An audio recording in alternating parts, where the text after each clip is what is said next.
हमारा first question है which of the following statement is correct regarding trial balance.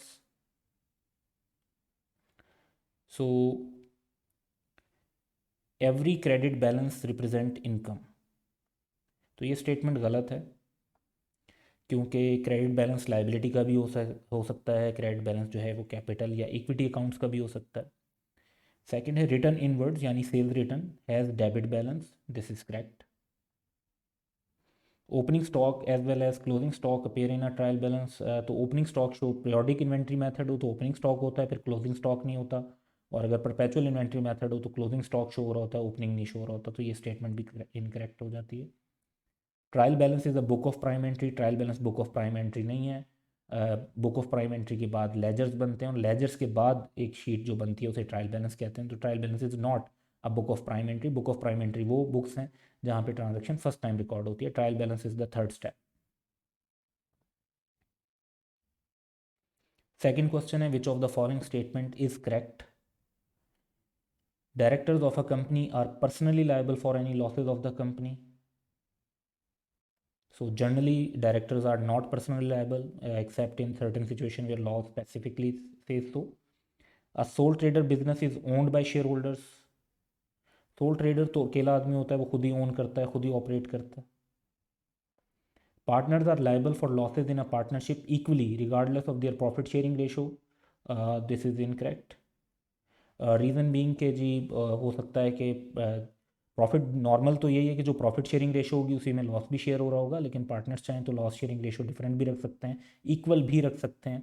और वो चाहें तो ये भी कर सकते हैं कि कोई पार्टनर लॉस में शेयर नहीं करेगा और प्रॉफिट में शेयर करेगा सिर्फ। तो ये सब जो है डिफरेंट पॉसिबिलिटीज़ हो सकती हैं, इस वजह से ये स्टेटमेंट इनकरेक्ट है। A company is run by directors on behalf of shareholders. ये स्टेटमेंट करेक्ट है। पार्टनरशिप से रिलेटेड एक क्वेश्चन है कि interest charged on drawings of partners ये क्या करता है, increases the profit available for appropriation to partners. Yes this is correct. Decrease obviously नहीं करता, इसकी अपोजिट बात है। Increase expenses of partnership business या decrease expenses of partnership business, क्योंकि इंटरेस्ट चार्ज ऑन ड्राइंग जो है वो पार्टनरशिप का एक्सपेंस ही नहीं होता, तो उसके एक्सपेंस को इंक्रीज डिक्रीज नहीं करता। अब ये profit available to appropriation to partners को कैसे इंक्रीज करता है, क्योंकि जो ड्राइंग्स पर इंटरेस्ट होता है वो पार्टनर की तरफ से पार्टनरशिप बिजनेस को दिया जाता है, उससे प्रॉफिट जो अवेलेबल होता है वो बढ़ जाता है और जो शेयर करने के लिए प्रॉफिट होता है वो ज़्यादा हो जाता है।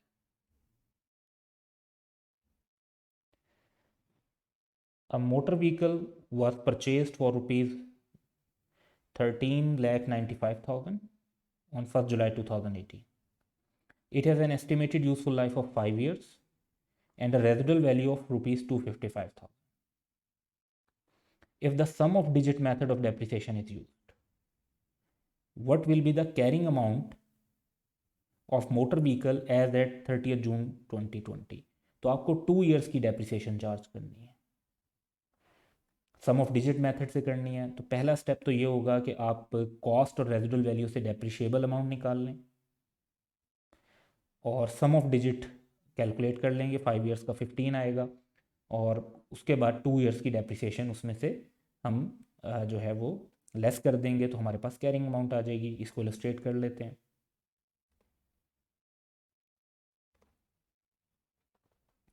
तो सम ऑफ डिजिट को अप्लाई करें,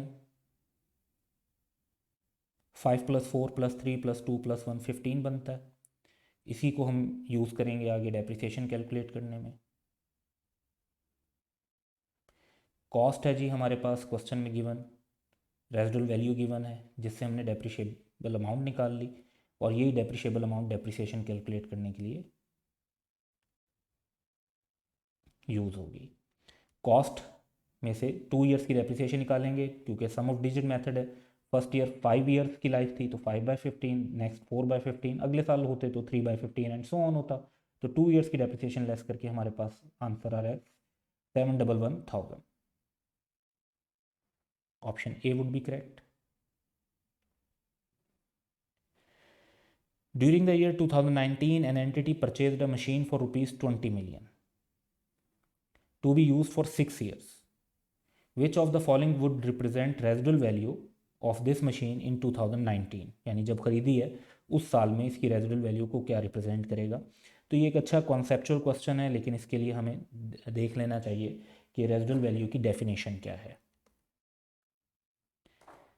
तो स्टैंडर्ड में I-16 में जो रेजिडुअल वैल्यू की डेफिनेशन गिवन है वो है कि residual value of an asset is the estimated amount that an entity would currently obtain from disposal of the asset after deducting the estimated cost of disposal if the asset were already of the age and in the condition expected at the end of its useful life.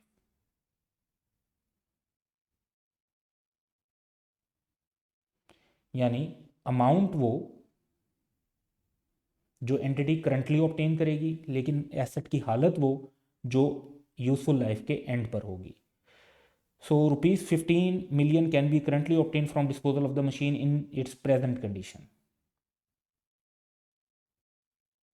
ये गलत हो गया क्योंकि present condition में नहीं, वो condition जो useful life के एंड पर होगी।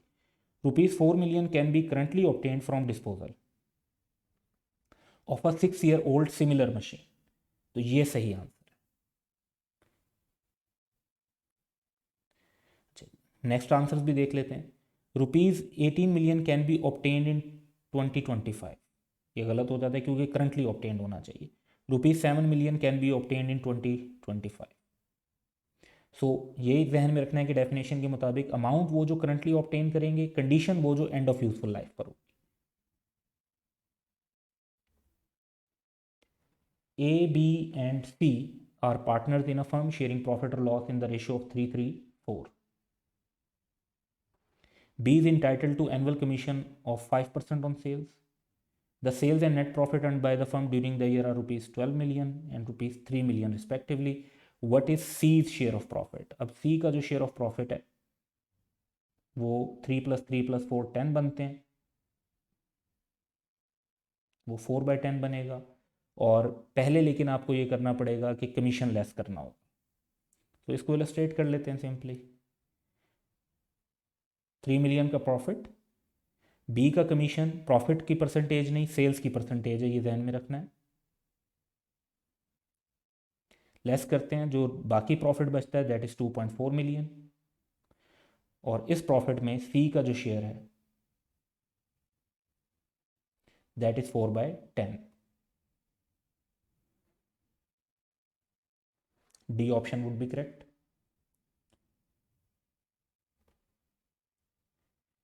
So an entity received electricity bill for the month of June 2020.